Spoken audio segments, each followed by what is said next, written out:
In the day's other news, President Trump is restarting his campaign just a week after falling ill with COVID-19. Aides say he will address a crowd tomorrow from the White House balcony, and he'll hold a rally in Florida on Monday. Today, he spent 2 hours on the Rush Limbaugh radio show and pushed for distribution of an experimental antibody drug that he was given. People are going to get immediately better, like I did.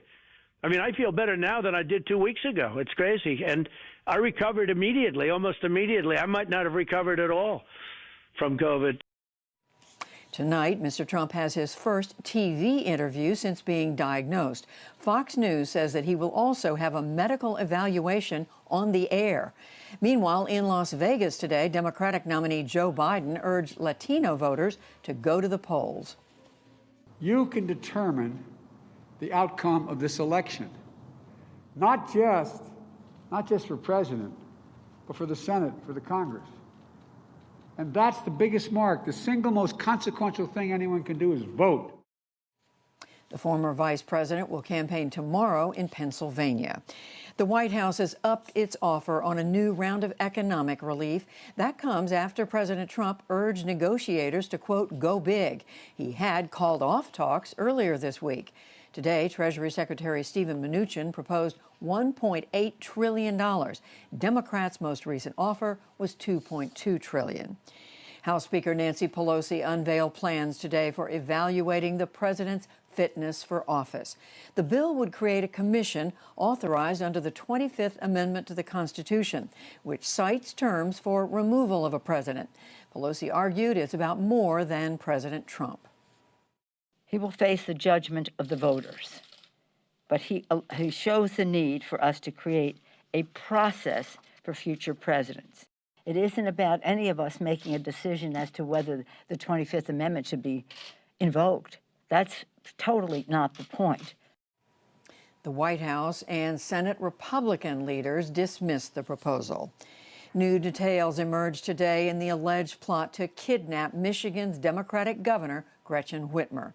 The state attorney general said that authorities moved Whitmer and her family several times for their safety during the investigation. In all, 13 men face state or federal charges. At least 7 are affiliated with a far-right paramilitary group. The UN World Food Program has won this year's Nobel Peace Prize for its work combating hunger. The Nobel Committee said today that recognizing the agency's work symbolizes the need for unity amid the global pandemic. We'll hear from the WFP's top official after the news summary. Russia called the foreign ministers of Armenia and Azerbaijan to Moscow today in a bid to halt nearly 2 weeks of fighting. The flare-up over the disputed Nagorno-Karabakh region is the worst in 25 years. But Armenia's prime minister said today his country wants peace. We are committed to a peaceful settlement of the Karabakh conflict and are ready to resume the peace process in accordance with the recent statements from the European Security Group.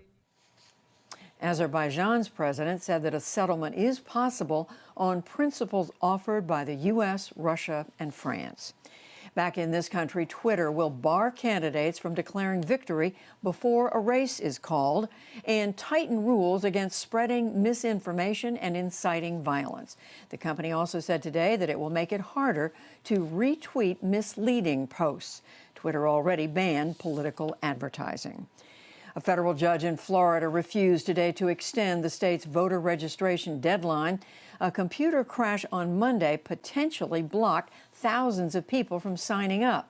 And in Ohio, elections officials announced that nearly 50,000 voters around Columbus received flawed absentee ballots. They promised to mail out new ones. On Wall Street, stocks finished out Friday with another rally. The Dow Jones Industrial Average gained 161 points to close near 28,587. The Nasdaq rose almost 159 points, and the S&P 500 added 30. Overall, the Dow had its best week since August. The S&P and the Nasdaq had their best week since July. And New York Yankees pitching great and Hall of Famer Whitey Ford has died. He had Alzheimer's disease. Ford was a key to the Yankees' dominance in the 1950s and 60s, and he was a six-time World Series champion. He had the best winning percentage of any pitcher in the 20th century. Whitey Ford was 91 years old.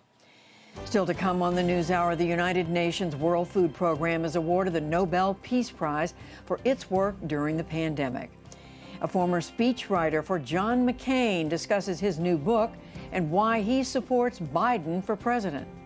2 years after his murder, a new film examines the life and legacy of Saudi dissident Jamal Khashoggi, plus much more.